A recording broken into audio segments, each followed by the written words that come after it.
Il y a 3 jours.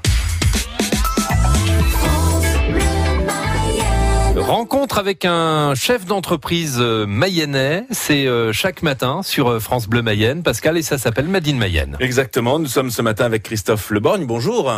Bonjour Pascal. Vous avez 43 ans, vous êtes le gérant et le fondateur de l'entreprise Kubiksoft, entreprise créée en 2012 avec un seul but, venir en aide aux entreprises pour optimiser leur production. Alors expliquez-nous. Alors voilà, l'idée de l'entreprise, c'est parti d'un constat, c'est que malheureusement l'erreur est humaine. Et donc pour optimiser la production, on essaie de permettre à nos clients industriels de faire le moins d'erreurs possible. Alors, on promet à personne de ne plus faire aucune erreur, mais on essaie de donner la bonne information à la bonne personne au bon moment, pour qu'il fasse le moins d'erreurs possible. Concrètement, est-ce qu'on peut en savoir un peu plus ? Est-ce que vous avez un exemple, par exemple ? Alors, oui, on pourrait prendre l'exemple, par exemple, d'une menuiserie industrielle qui fabrique des fenêtres. On en a plusieurs en Mayenne, ça tombe bien. Ça tombe bien. Vu de l'extérieur, pour quelqu'un qui ne connaît pas le monde de la menuiserie industrielle, toutes les fenêtres, ça se ressemble, c'est un peu la même chose. En pratique, elles sont toutes différentes, toutes très légèrement différentes, mais toutes différentes. Parce que elles ont des dimensions qui sont légèrement différentes, elles ont des coloris, elles ont des options qui sont différentes. Donc, y compris pour l'ouvrier qui doit fabriquer la fenêtre, qui doit aller vite pour fabriquer sa fenêtre, comment il fait pour effectivement repérer facilement chaque produit. Donc, on va coller des étiquettes, on va lire des codes barres et après, l'opérateur, aux différentes étapes du process de fabrication, va scanner la fenêtre et on va lui dire, là, à cette étape-là, ce client-là, pour cette commande précise, vous devez faire ça, ça, ça et ça, et vous devez faire attention à tel et tel point de contrôle. Donc en fait, c'est des gens de services méthode, qualité, par exemple, qui vont renseigner tous les points de contrôle spécifiques au métier de chacun. Et puis l'opérateur, il va avoir des choses qui vont s'afficher sur son écran, qui vont lui dire attention à ça, et qui vont lui indiquer son travail finalement. Voilà, ça lui donne en direct, de façon dynamique, ce qu'il doit faire pour réduire ses erreurs. Et puis il y a une autre dimension, c'est d'afficher en fait de façon très globale où on en est au niveau de la production. Donc là c'est plus pour les décideurs. C'est-à-dire que vous apportez de la numérisation, c'est ça, dans les entreprises ? C'est-à-dire que le système code barre, c'est vous qui avez pu l'apporter dans l'entreprise ? Oui, voilà. C'est-à-dire que nous on met en place ce système-là. Après charge à chaque entreprise évidemment de renseigner les données de son métier à lui. Nous, on fabrique des moteurs, si vous voulez, et puis les gens, après, mettent dedans leurs propres données. Alors, comment est-ce que vous travaillez ? Il y a d'abord un audit de réaliser dans l'entreprise. Vous avez pas mal d'échanges avec les dirigeants également ? Voilà. Alors, on peut travailler de deux façons. En fait, on a un logiciel qu'on a créé, nous, qui existe. Donc, quand on arrive, en général, effectivement, il y a un audit pour essayer de bien comprendre le métier et puis pour adapter notre logiciel au métier spécifique du client. Et puis, donc ça c'est la façon principale, je dirais. Après, on peut aussi faire du développement pour PC, tablette. Vous voyez, j'ai ma tablette sous les yeux, smartphone, à partir de n'importe quel cahier des charges.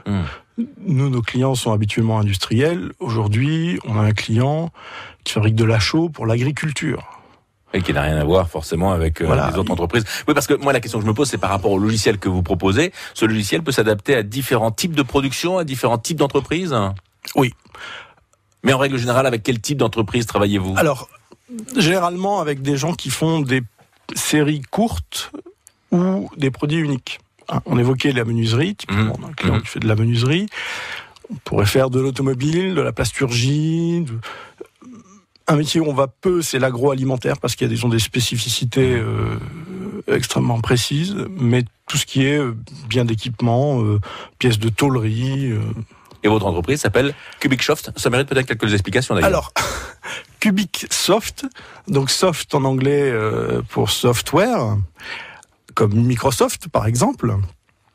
Et Cubic, je voulais un nom qui soit international, qui se prononce pareil dans tous les pays. Donc, et puis comme nous, on travaille pour l'industrie, l'idée du cube, ça donnait un effet un peu solide, massif. D'où Cubic Soft. Cubic Soft. On en reparle dans quelques instants. Vous ne bougez pas, on se retrouve dans une minute. Notre invité qui est à voir, à découvrir sur la page Facebook France Bleu Mayenne en photo. France Bleu. Une lumière de juin et une lumière du mois de novembre, il n'y a rien de comparable. Automne, hiver, été ou printemps, la rivière se découvre. Patrimoine et tourisme. Selon ce que l'on dit, c'est celle qui a le plus de châteaux habités. Tradition ou loisirs. C'est pas ça de la rivière là. Fallait appeler l'autre côté, puis venez nous chercher. Découvrez toute la vie de la Mayenne en suivant le chemin de halage. Tous les jours à 7h55 et le samedi de 11h à midi. Du nord au sud, on suit la Mayenne ensemble.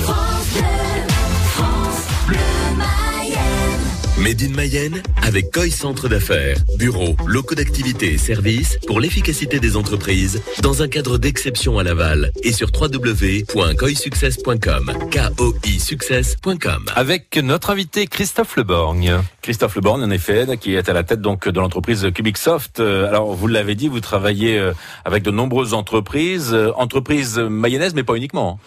Non, pas uniquement. On a des clients, on va dire, dans tout le très grand quart nord-ouest de la France, puisqu'on vient de signer récemment avec une entreprise qui est en Auvergne, donc c'est plus que le quart nord-ouest. Mais Bretagne, Pays de la Loire, Normandie, Picardie, Île-de-France. Alors pourquoi vous êtes installé en Mayenne ? Alors c'est une longue histoire, si je dois faire très court. Disons que j'ai acheté une maison avec mon frère qu'on rénove, qui est à Saint-Denis-d'Anjou. D'accord. Petite idée de caractère.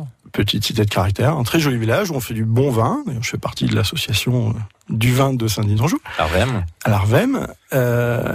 Et donc, j'ai acheté cette maison il y a 10 ans avec mon frère qu'on rénove. On rénove toujours, c'est assez long.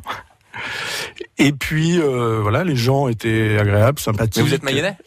Non. Je suis un ch'timi de naissance et j'ai grandi en Limousin essentiellement.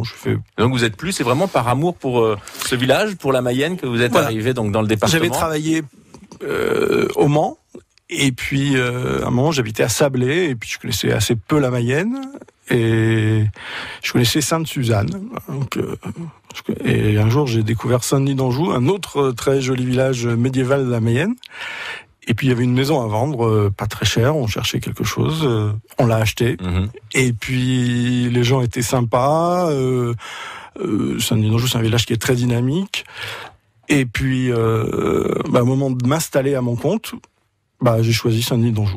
Et donc vous êtes développé, après l'activité s'est développée. Et donc voilà, je me suis installé d'abord en... Mais c'est pas trop compliqué parce que par rapport à votre activité quand même, vous voyagez pas mal, vous l'avez dit, vous allez jusque en Auvergne par exemple, dans le nord de la France, ça veut dire beaucoup de déplacements aussi. Beaucoup de déplacements, mais l'informatique aujourd'hui mondiale. J'ai des fournisseurs aux États-Unis, peut-être demain des clients, j'espère, aux États-Unis.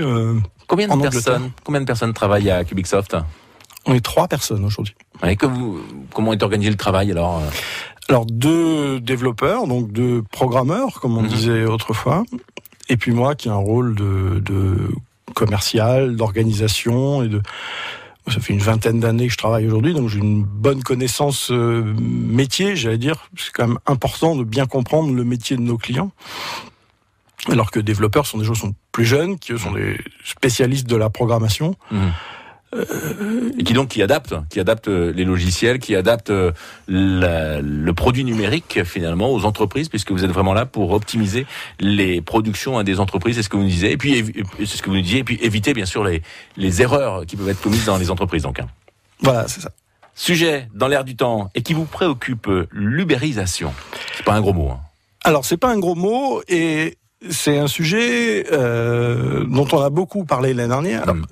On rappelle ce qu'on a... Alors voilà, si on rappelle, Uber, c'est une société californienne qui vient de la Silicon Valley, qui a développé une application pour smartphone qui vient en concurrence des taxis. C'est-à-dire que ils ont des chauffeurs où ils organisent le transport de personnes avec des chauffeurs privés. et ils viennent directement en confrontation, j'allais dire, chambouler le modèle économique des taxis.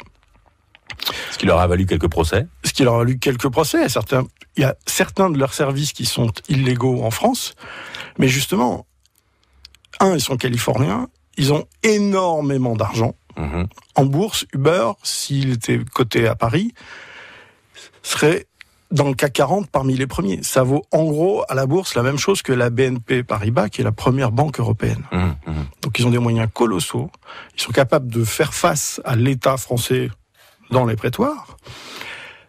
Et ils viennent renverser en fait l'ordre établi, j'allais dire. Oui, c'est une remise en cause du système traditionnel. Ça remet complètement en cause le système. Et mais est-ce que c'est une bonne chose pour notre pays, par exemple ? Parce que c'est vrai qu'aujourd'hui, on voit bien, il y a des luttes quand même contre cette fameuse ubérisation. C'est un incroyable chamboulement.